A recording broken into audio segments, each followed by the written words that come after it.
we were, before the example, we were looking at the physical property of the ethers. Basically, we are looking at how intermolecular interaction, the of ether molecules, between themselves, and how, the intermolecular interaction between ether molecules and the water. So the first one, the intermolecular interaction among ether molecules themselves, mainly impact the boiling point of ether. And the intermolecular interaction between ether and the water molecules that mainly impact the solubility of ethers in water.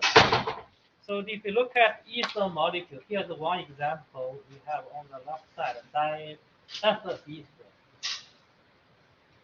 It does have a highly electronegative oxygen atom. However, it does not have OH, NH, or SH bonds. So you can form hydrogen bonds between ether molecules. So that's why the if you look at intermolecular interaction between ether molecules, they are actually similar to those corresponding alkanes. So that can basically can be reflected in the boiling points of ether and the comparable alkanes because there's no hydrogen bond. And yeah, you might have a bit of dipole-dipole interaction. It doesn't affect the boiling point that much. It's not that strong. There's a bit of weak dipole-dipole interaction. So as a result, the boiling point of ethers, they are nearly same as alkanes of comparable size. Like this one, diethyl ether, we know the boiling point is around the body temperature, and which is similar with the alkanes with comparable size. That means if this is diethyl ether, alkane of comparable size is this. These two guys, they have did I do correctly? 1, 2,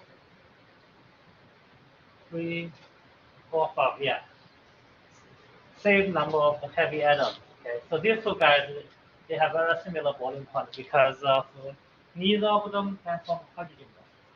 But because of the ether molecule doesn't have a highly electronegative oxygen atom, the ether molecules can actually form, the hydrogen bond with the water molecule.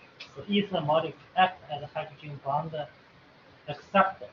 So its water solubility is much higher than alkanes. But its water solubility is obviously lower than its alcohol isomer. So like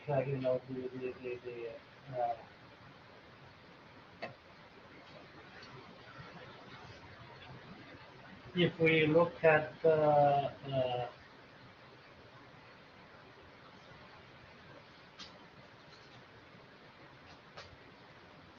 these three guys, okay, this one and this one. Okay. So these two guys, they are isomers of each other, and these two guys, their structures are very similar. Only difference is here you have O, here you have CH2, and those two guys, they have a much higher solubility in water than pentane because both these two guys can form intermolecular hydrogen bonds with water molecule. And this guy, the alcohol, has a substantial higher water solubility than ether because ether can only act as a hydrogen bond acceptor.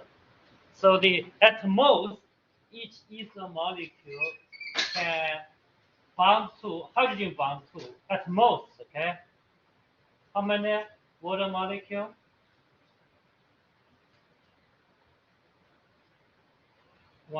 here's another one. At most, hydrogen bond to two water molecules. At most, okay. But if you look at alcohol molecule, technically you could hydrogen bond to how many up to? If you have a alcohol molecule, so here's one, here's another one, and here's another one. Yeah. So that's why it basically, alcohol molecules have a stronger intermolecular interaction with water than ether molecules. So if you look at the three somewhat comparable molecules, alcohol has the highest water solubility, followed by ether. Both of them have much higher water solubility than the alkane.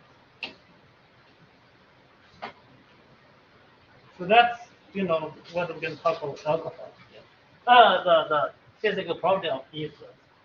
And the next section we're going to talk about a special type of ether, or from ether. So the crown ether, crown ethers are cyclic ethers, and the features, the a repeat unit of CH2, CH2O. So you see CH2, CH2O. That's a repeat unit. So the left side of molecule has a 4 repeat unit. So then its name basically has two numbers and a word called crown. So the first number tell you the number of the ring atoms in the crown ether. So here obviously you have 12 ring atoms out of 8 carbons and 4 oxygen. And the crown tell you it's a crown ether. 4 basically tell you there's a 4 repeat unit. So 12 crown 4. Okay. And the right side 18 crown 6. And for the reason I'm going to tell you, the 18 crown 6 is the most used, most widely used crown ether. And you will know why very quickly. Okay? So the most important principle, of ether reactivity, as you will be seeing, okay, is the ether oxygen can act as a Lewis space. So this also is the reason why ethers are often used as a solvent in the Grignard reagent or in the organolithium, because of the ether molecules due to the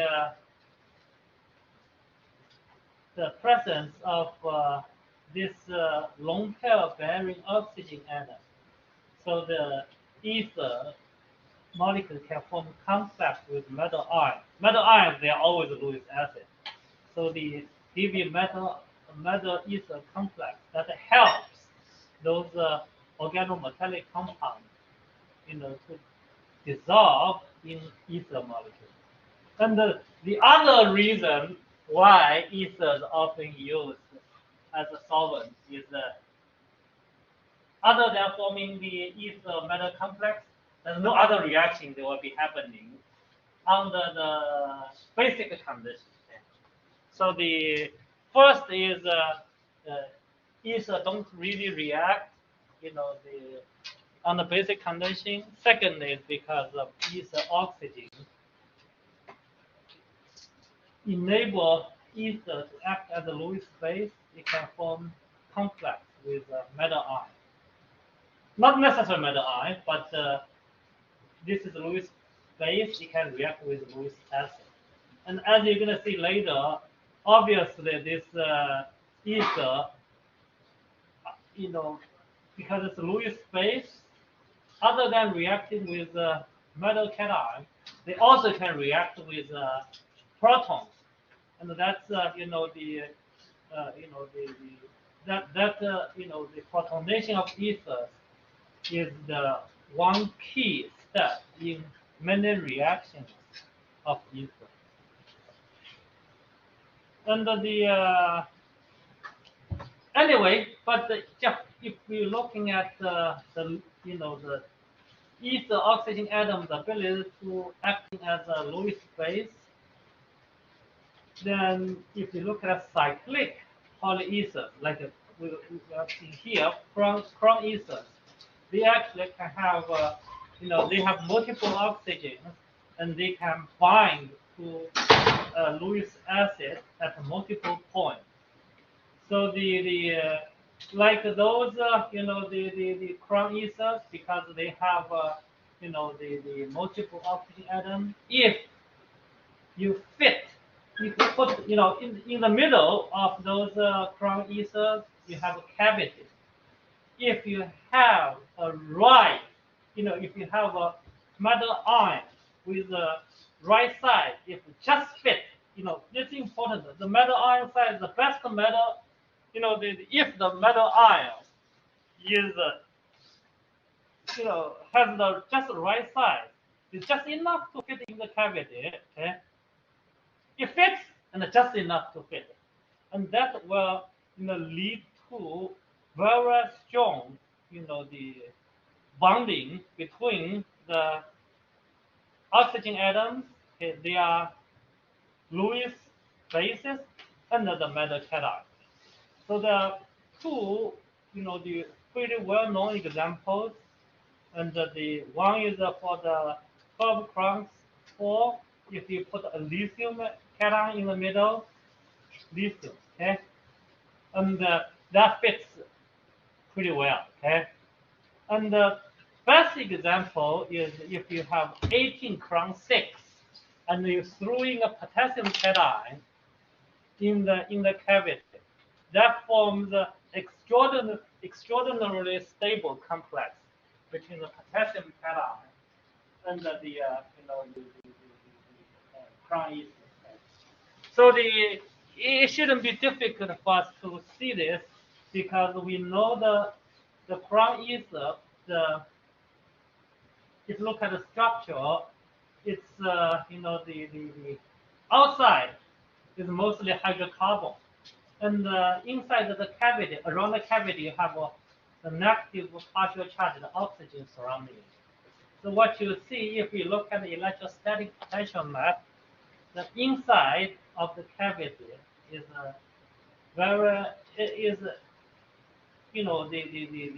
pretty concentrated with negative charges, and outside is positive charge. So if throwing a cation with the right side for 18 crown 6, that's a potassium cation, and the positive charge, the potassium cation, will fit extremely comfortably inside the negative charged cavity, and this gives us a very stable complex. So the other special property of the 18 crown 6 potassium cation complex is that if you look at this complex ion, so the 18 crown 6 itself is electrically neutral, although it's outside of the crown ether carries positive partial charge, and the inside carries negative partial charge, but the entire molecule is electrically neutral. So if you throw in a potassium cation here, okay, the entire Lewis acid-base complex carries what charge?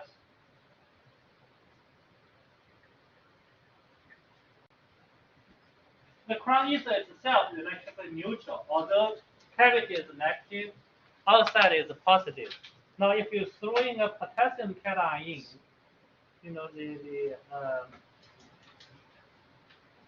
form a complex. What's the overall charge of this complex?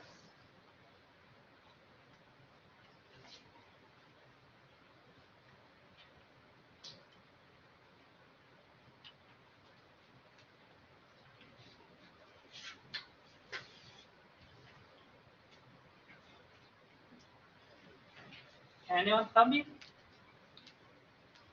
If the Crown ether itself is neutral, now you throw in a potassium cation into it, the complex carry what charge?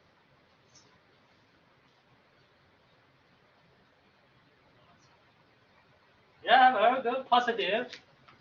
Because neutral plus positive, that's positive. Okay? So the complex is positive. So this is important later when we consider application of Crown ether. Now also, if you look at the potential solubility of this Crown ether, it's also kind of interesting because of the if you throw in a potassium cation, so form a complex, and around the cavity here, it's highly polar, but outside of this molecule is purely hydrocarbon. So this complex itself, the potassium Crown ether complex, it can be soluble in nonpolar solvent because of the exterior, the outside, okay, of the complex is purely hydrocarbon. So it can dissolve in complete nonpolar solvent. It can dissolve in alkane. It can dissolve in benzene. Okay. At the same time, because of the inside is polar, so also it can dissolve in polar solvent. So the basically this potassium 18 crown 6 complex is very stable because of very the strong electrostatic interaction between the oxygen and the potassium, and also the size, the potassium just fits the cavity, very stable, and the entire complex is highly soluble in both polar and non-polar solvents. Okay. Now let's see a very interesting application of the Crown ether, especially 18 Crown 6. And let's say if you want to carry out, the nucleophilic substitution reaction using fluoride ion, okay? Using fluoride ion,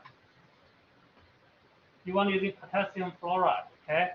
You want to react with alkyl bromide, okay? So this reaction, if it happens, will be the SN2 reaction.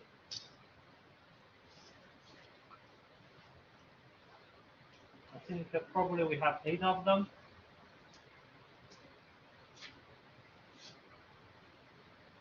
Okay, will be SN2 reaction. Now, if what you really you need to do this in a lab environment, that's a real issue. Okay, you can find a solvent. So the potassium fluoride is extremely ionic. So you won't soluble in any non-polar solvent. Even it cannot dissolve in highly polar solvent DMSO. Okay. So the certainly won't dissolve in something like a non-polar solvent benzene. Okay. So basically you can't find a good solvent to that can dissolve both potassium fluoride, the nucleophile, and the electrophile alkyl halide. And somehow the chemists found a way to do that and do this reaction in benzene as a solvent. So how do they do that? Okay, so they actually they put the bromide, potassium fluoride in benzene, and obviously if without any additional things in the reaction system, the reaction will not happen because potassium chloride is not soluble in benzene. Although the alkyl halide will dissolve in benzene because alkyl halide is quite hydrophobic, but the potassium chloride won't dissolve. So so even you store like a year, probably you won't see much reaction. Okay? So then the chemist thought, okay, maybe I can add a bit of 18 crown 6 into the reaction system. Okay? So 18 crown 6, as I explained earlier, the outside, if you look at the structure, the outside is completely hydrocarbon, is hydrophobic. So 18 crown 6 actually can dissolve in both hydrophobic and your hydrophilic solvent. Okay, so 18 crown 6 can dissolve in benzene. And then now once 18 crown 6 dissolve in benzene, it can the react with a solid potassium chloride, and this reaction is driven by the formation of extremely stable complex of potassium cation with 18 crown 6. Formation of this, the complex, okay, is thermodynamically highly preferred. Okay? So that can drive the dissolution of potassium chloride. So basically,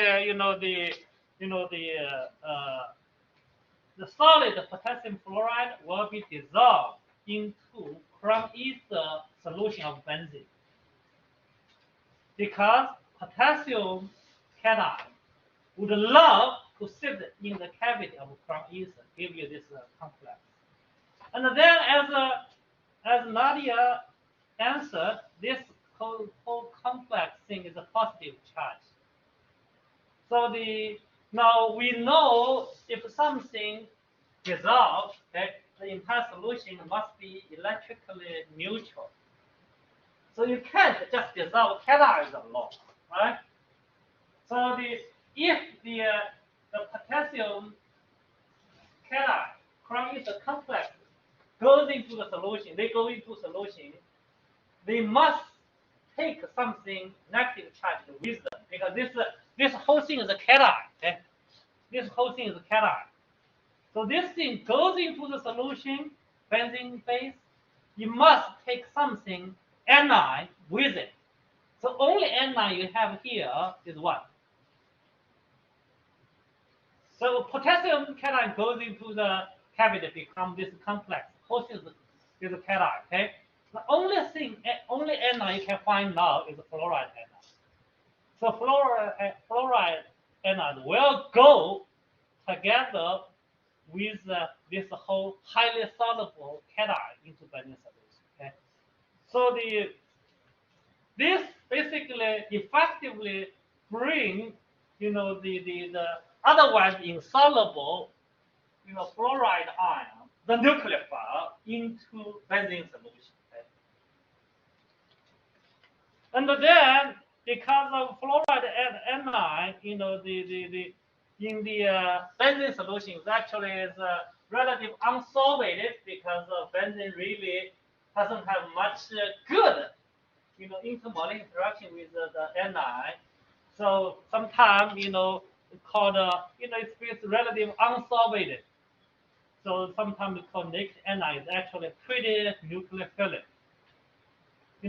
I want to recall some knowledge we learned in Organic 1, chapter 6. So if a solvent can interact with the cation very strongly, that solvent generally will lower the nucleophilicity of the anion.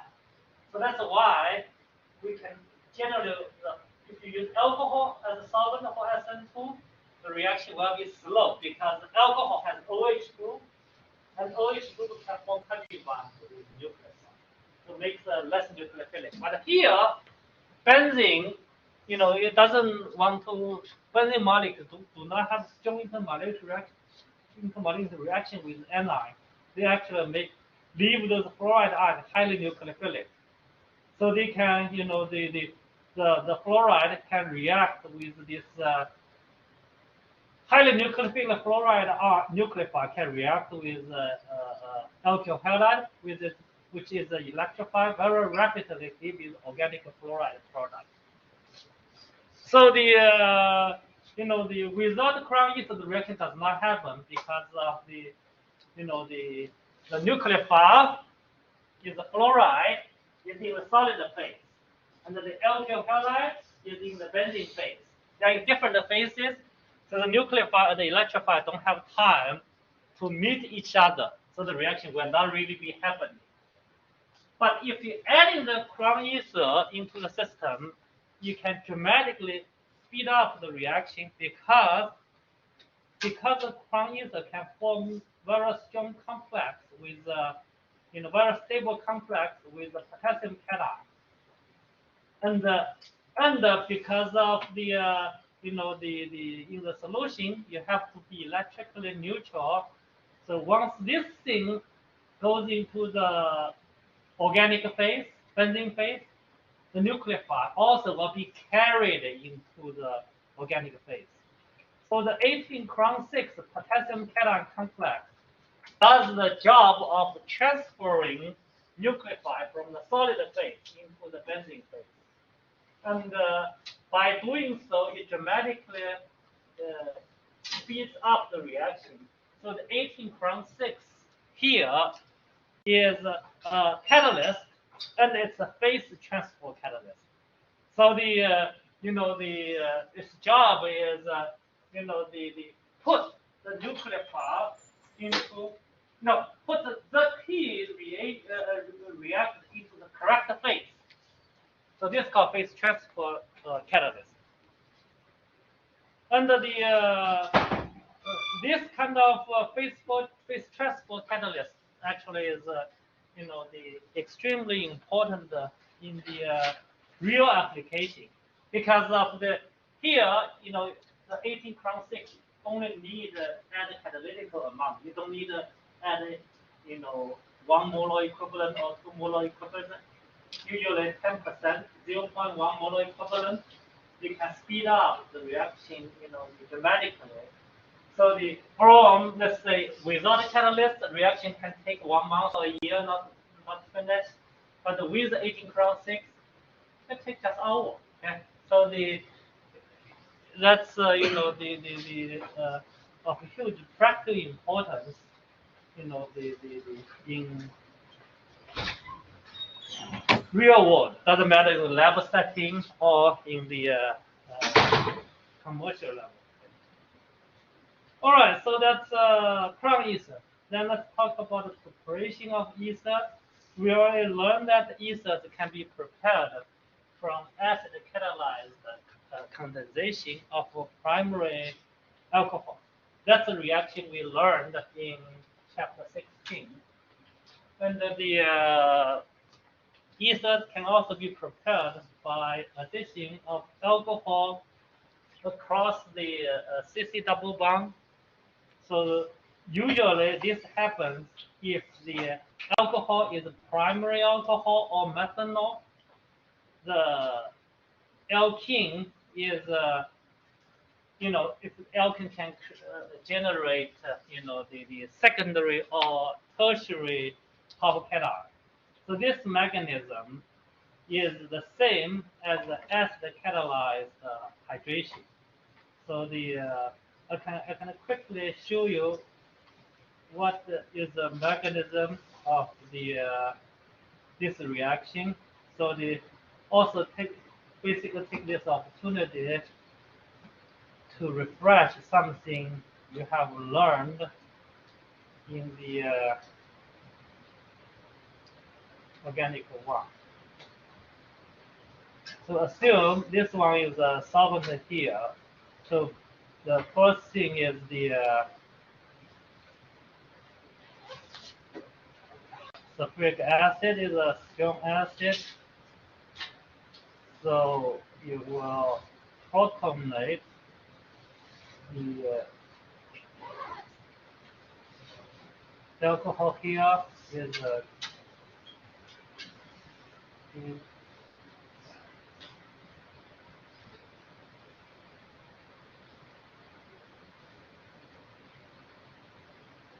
so that should be a very fast reaction.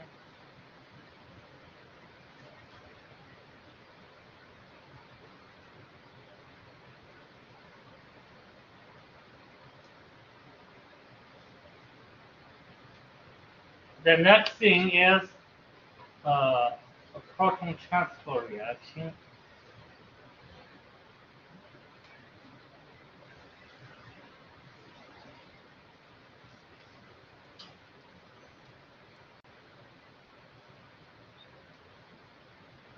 And then here,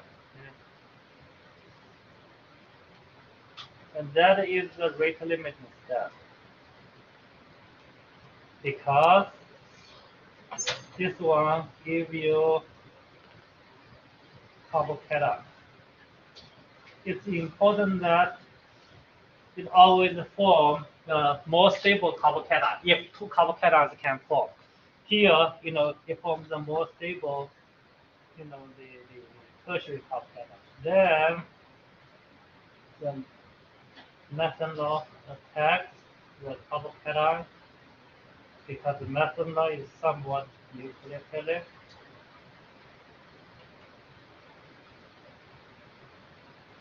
And the last step, you probably can, the gas is the protonate. This is the protonate ether, and the protonate ether can react with another methanol molecule.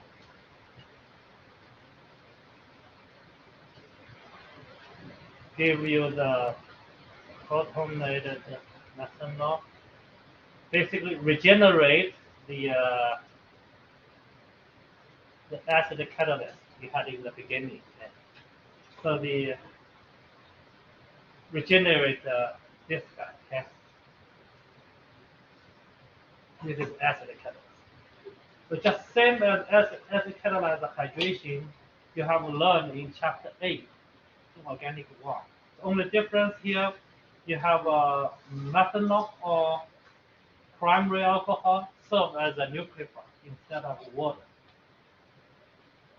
So the even more versatile, the method to make ether is called Willis ether synthesis. Basically, we're gonna use alkoxide as the nucleophile react with alkyl halide, or it's the equivalent like alkyl sulfonate as an electrophile. And the reaction is showing like here. Okay, so alkoxide is the nucleophile, and alkyl halide or alkyl sulfonate as an electrophile. So because alkoxide is a base and a good nucleophile, so the reaction, alkoxide as a basis is comparable with hydroxide ion. So the reaction we consider happen in a basic environment. So this reaction only can happen, if you want this reaction to happen, it has to be a SN2. Because if you have a secondary or tertiary halide on the basic environment, they will undergo what reaction? If you have a secondary or tertiary halide, if you treat it in a basic environment, what will be happening? Say if you have this one, if we treat with sodium methoxide, what the reaction will be happening?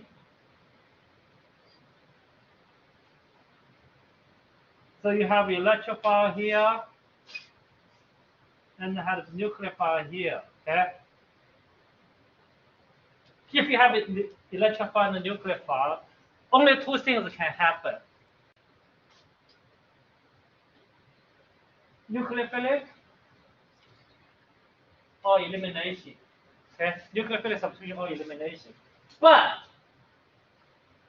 because the reaction happens on a basic environment. Carbocation is very difficult to form because carbocation, if a nucleophilic reaction, there's two types of reaction, SN1 and SN2. And SN1 requires carbocation as intermediate. And the carbocation is a highly acidic species. If it's a highly basic environment, the carbocation can't form. Okay? Can't form. Then, if you want to go nucleophilic reaction, what kind of reaction could it be? If it's a highly basic environment, like we have seen here,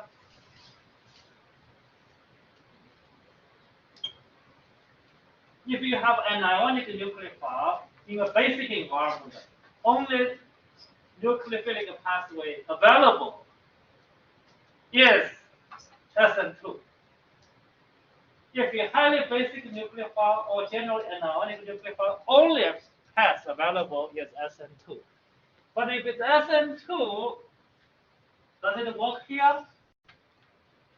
Does SN2 work with tertiary? No. So this one will be elimination. So this is something you need to think about in the Williamson ether synthesis. Okay. So the alkyl halide must be primary. If it's secondary, if you use with alkoxide base, you will see elimination as a major reaction. So it has to be primary. Okay? And the substitution on the alkoxide part is less important, but still need to consider stereohindrance. So, for instance, if you are asked to synthesize, this,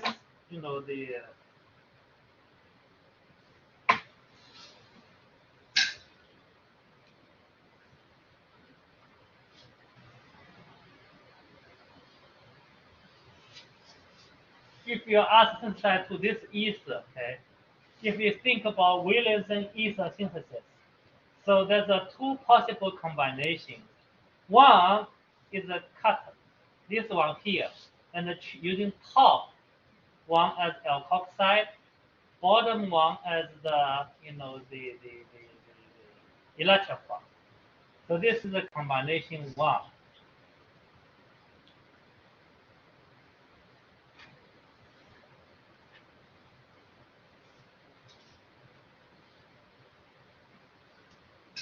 And the combination two is here.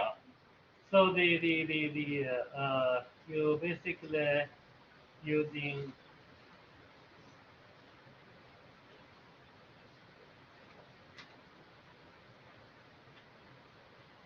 here we're just using bromide. Okay.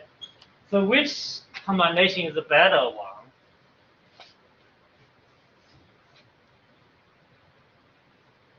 You have to always think about potential E2, SN2. If the environment is strongly basic, SN1 is impossible. So you have to only think about SN2. Okay. So now, which combination better, the black one or the blue one?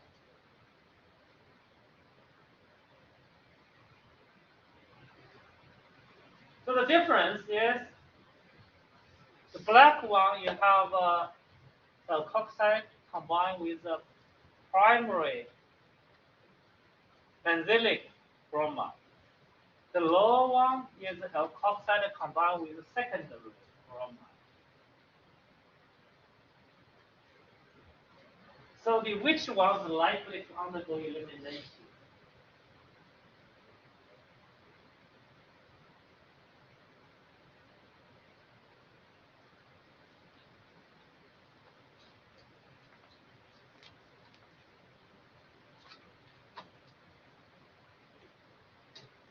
Well, if you think about SN2 and the elimination competition, just keep in mind you learn organic one. SN2 rate is strongly impacted by stereohindrance at the electrophilic carbon. So the stereohedrins and electrophilic carbon is smaller, SN2 is faster. So which of those electrophiles has a smaller stereohedrins?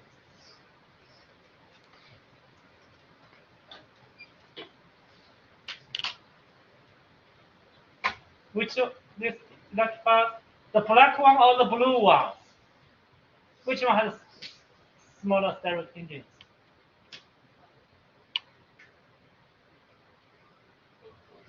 Black one, okay? Because of only have two primary, okay?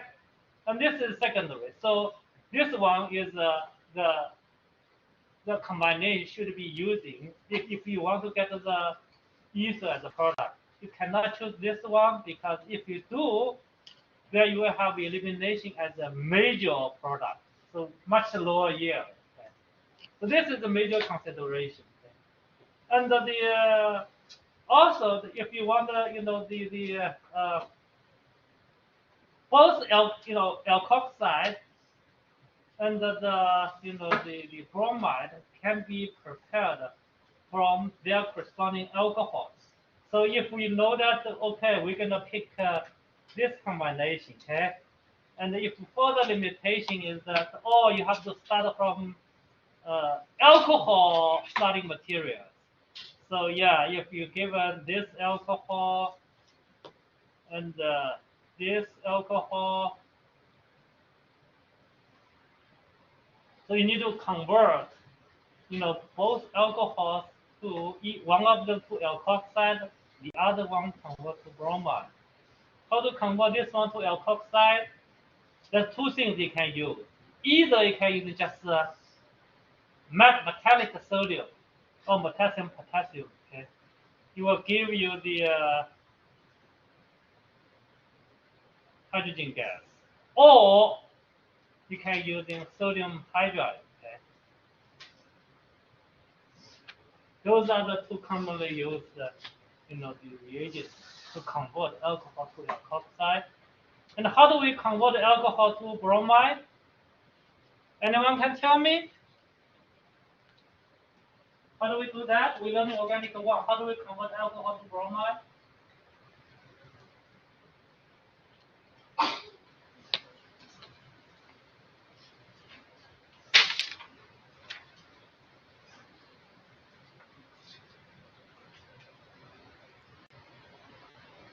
Rob, can you tell me that? How do we convert alcohol to bromide? Would it be with the SN2? Well, what reagent? It could be SN2, yes.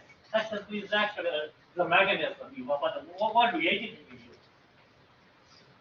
How do we convert alcohol to bromide? We learn in organic 1. First chapter, chapter 5. First real reaction learning organic 1. It's SN2 mechanism, but what kind of, what reagent we use to do this conversion? Yeah, PBr3. Yeah, that works. Okay, good, very good. So anyway, thank you. So PBr3 will work. Okay, very good. This is a more advanced one, or if you want a simple one, HBr also does the job. Okay, that's the simplest. That's the first reaction we learned in organic chemistry. Hydrogen halide. Okay, but PBr3, yeah, works. Okay. Either one works. Okay.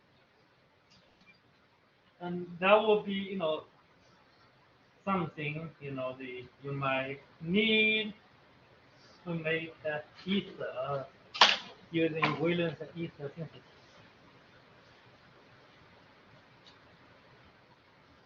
But if you're using a secondary halide as an electrophile, then you will see the alkene as a major product. The reactions of ethers, okay, ethers are generally very unreactive, especially in the basic setting. That's why ethers have been widely used as a solvent for, grignard, organolithium, so forth and so on. So the ethers, normal ethers, they are very, very unreactive in a basic setting.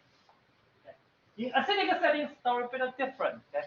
But the one of the things, is that ethers can all pretty much many of ethers can react with oxygen, and ether also can undergo combustion. That's something we not discuss too much. But one reaction of ethers of practical importance, is related to laboratory practice. Ethers can slowly react with oxygen in air. Here's just one example. As long as there's a hydrogen on the carbon connect to the ether oxygen, you will see oxygen in oxygen molecule in air can react with this ether, give you a compound called hydroperoxide. Okay? Hydroperoxide problem is explosive. Okay? So that's why if we have ether in laboratory setting, we need to check the peroxide concentration periodically before use. Because if you're not careful with the peroxide, they could be very harmful, especially if you're going to be distilling ether. Make sure you use the peroxide test when the peroxide concentration is, of a dangerous level. Because when you distill ether, the hydroperoxide is obviously look at compared to ether has a much higher boiling point than ether itself. So as the ethers gradually evaporate or distill, the hydroperoxide concentration becomes higher and higher, and then eventually will explode. And because I I have not really first-hand experience, but second-hand experience because one of my classmates actually had this thing happen to her during distillation of ether and exploded. So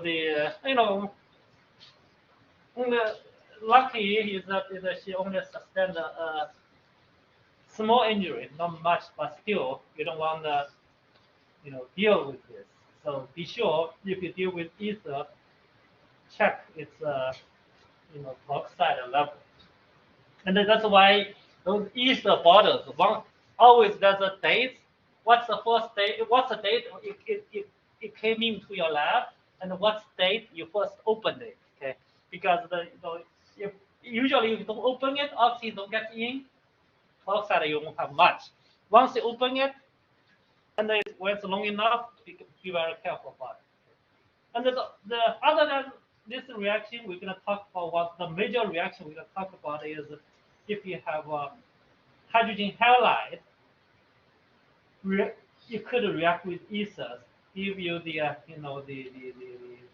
alkyl halide. Okay? So this reaction works best if you have relatively react with hydrogen halide. So let's say hydrogen iodide, hydrogen bromide, those are more commonly used. And hydrogen fluoride is not reactive at all. And hydrogen chloride is okay, but usually you need a hydrogen iodide or hydrogen bromide if you want this reaction to proceed, the well. So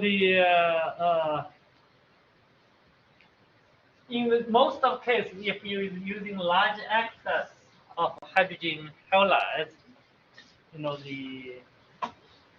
what you'll be getting is two, the alkyl halide. Okay? So and often, let's say we can look at, the two examples. Okay. Uh,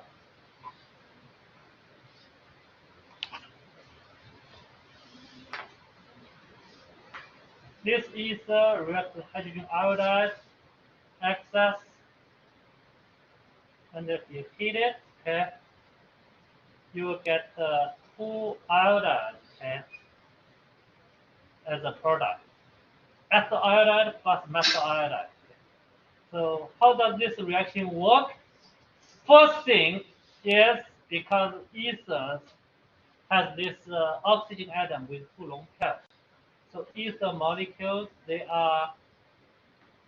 act as a Lewis base and a Bronsted base here. So here, and HI, as we know, is highly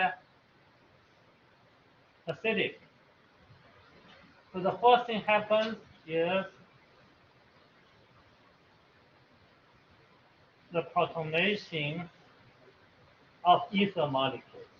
And the protonation of ether molecules has the same impact on the ether molecule reactivity as the protonation of alcohols.